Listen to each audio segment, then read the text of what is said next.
ما أنت أهله فصل على محمد كما أنت أهله وفعل بنا ما أنت أهله إنك أهل التقوى وأهل المغفرة. یا اللہ تو نے سمجھایا ہم کوئی نہ سمجھے، تو نے روکا ہم کوئی نہ روکے. اے میرے مالک، جیسے معصوم بچہ ماں باپ سے بچھڑ کر پارا پارا ہو جاتا ہے، اے میرے رب تجھ سے دور ہو کر ہم بھی پارا پارا ہو گئے ہیں. اے میرے مالک، نہ کوئی راستہ نظر آتا ہے، نہ کوئی راہبر نظر آتا ہے. تیرے گھر میں جمع ہو کر تجھے تیری رحمتوں کا واسطہ دے کر تیرے آگے ہاتھ پھیلاتے ہیں، جھولی پھیلاتے ہیں. تو ہمارا بن جا. ہمارے دل اس قابل نہیں ہے کہ یہ تیری محبت کا عرش بنے، پر یا اللہ تو اس قابل ہے، تیری رحمت تو اس قابل ہے کہ ان گندے دلوں کو تو دھو دے دھو دے دھو دے اور انہیں اپنی محبت کے لیے قبول کر لے. میرے مالک، نیک بننے کی طلب میں دھکے کھاتے کھاتے عمر گزر گئی. اے مولا، بہت کوشش کی پر جیسے تو چاہتا ہے ویسے نہیں بن سکے. اے میرے مالک، ہمارے لیے گنجائش رکھنا کہ ہمارا زمانہ تیرے نبی سے بڑے دور کا زمانہ ہے. ان لوگوں نے تو ہر طرف تقویٰ دیکھا تھا، ہمارے طرف تو دیکھ تو صحیح پوری دنیا میں کیا ہو رہا ہے، کس قدر گناہ ہی گناہ پھیلے ہوئے ہیں. یا اللہ، ایک قدم تیری طرف چلتے ہیں 10 قدم پیچھے جا گرتے ہیں. صبح توبہ کرتے ہیں، شام ٹوٹ جاتی ہے، شام کرتے ہیں، صبح ٹوٹ جاتی ہے. پر میرے بخش، تیری رحمت کے سامنے ہمارے گناہوں کی بھلا کیا حیثیت ہے. اے میرے آقا، پہلے لوگ آئیں گے تو ان کے پاس تو بڑا تقویٰ ہوگا، بڑے عمل ہوں گے، بڑی نیکیاں ہوگی.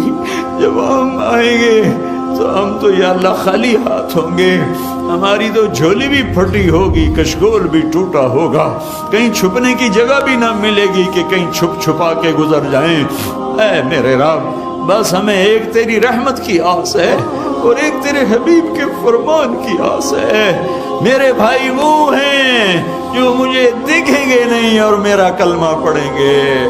ہم نے نہیں دیکھا تیرے حبیب کو، ہم نے نہیں دیکھا قرآن اترتے کو، ہم نے تو چاروں طرف ننگی ننگ دیکھا ہے، چاروں طرف گناہوں کی منڈیاں آباد دیکھی ہیں. یا اللہ، تیرے حبیب نے ہمیں بھائی کہا تھا، تو نے تو اپنے نبی سے وعدہ کیا تھا تجھے تیری امت کے بارے میں خوش کر دوں گا. ہم ان کے امتی بھی ہیں اور انہوں نے ہمیں اپنا بھائی بھی فرمایا ہے. یا اللہ، ہمارے پاس کچھ نہیں ہے لیکن تو نے ہمیں آگ میں ڈالا.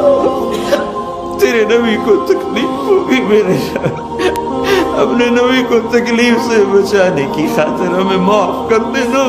یا اللہ، ہماری مثال اس بچے کی ہے جو کاغذ پہ الٹی سیدھی لکیریں لگا کر اپنی اماں سے پوچھتا ہے، اماں میں نے یہ کتنا اچھا لکھا، ڈیڈ میں نے یہ کتنا اچھا لکھا. ماں باپ کو پتا ہوتا ہے الٹی سیدھی لکیریں، وہ کہتے ہیں میرے بچے تم نے تو کمال کر دیا، تم نے تو بہت اچھا لکھا.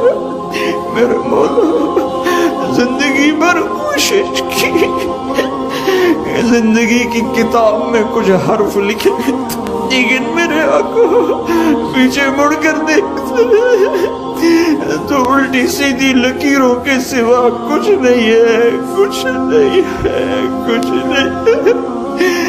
تو نے اگر دیکھ لیا تو ہم مارے گئے، تو نے امتحان میں ڈالا تو ہم مارے گئے. میرے آقا، اے ماں سے زیادہ پیار کرنے والے، باپ سے زیادہ شفقت دینے والے، ہماری زندگی بھر کے الٹی سیدھی لکیروں پر تو بھی کہنا شاباش بہت اچھا کیا. ہمارے پاس جنت میں جانے کے لیے ایک عمل کوئی نہیں ہے، ایک عمل کوئی نہیں ہے. تیری آس ہے، تیرے حبیب کی شفاعت ہے. اس دو کے علاوہ ہم خالی فقیر ہیں. ہماری عورتیں فقیر ہیں، ہمارے مرد فقیر ہیں، ہمارے بچے فقیر ہیں، ہماری بچیاں فقیر ہیں، ہمارے عرب عجم کالے گورے سب فقیر ہیں. تیرے حبیب کی امت پہ آج بڑا فقر آیا ہے، نہ تجھے جانا نہ تیرے حبیب کو جانا. اے ہمارے رب، مہربانی کرنا آج فیصلہ کر دے، کہہ دے جاؤ میں نے معاف کر دیا، تیرے خزانے کوئی گھٹ جائیں گے۔ تیری جنت تو اتنی بڑی ہے کہ کسی کونے میں ڈال دے تو کوئی پتہ ہی نہیں چلے گا کہ ہمارے جیسے بھی گناہگار آ گئے۔ اور یا اللہ تجھے چیلنج کون کر سکتا ہے، تجھے پوچھ کون سکتا ہے؟ تو پہلے لوگوں کو نوازے گا ان کے تقوی پر، عمل پر، ہمیں ہمیں نواز دے گا، ہمیں اپنی خاطر معاف کر دینا میرے آقا، میرے مولا۔ اے محمد مصطفیٰ کے رب، اے موسیٰ کلیم کے رب، اے ابراہیم خلیل کے رب، اے عیسیٰ روح کے رب، اے کل کائنات کے رب، کوئی ایک آنسو تو پسند فرما، کوئی ایک تو پسند فرما، کوئی ایک ہائے تو پسند فرما، اور اس پر سب کو معاف فرما دے۔ جہاں تک میری آواز جا رہی ہے، جنہوں نے ہاتھ اٹھائے ہوئے ہیں، ہمارا بھی تو ہے، پہلوں کا تو تھا ہی تھا، وہ تھے ہی بڑے متقی، لیکن ہمارا بھی تو ہی ہے۔ لا ملجأ ولا منجأ منك الا الیک، وصلی اللہ تعالی علی النبی الکریم، آمین برحمتک یا ارحم الراحمین۔ لا الہ الا اللہ، لا الہ الا اللہ، لا الہ الا اللہ۔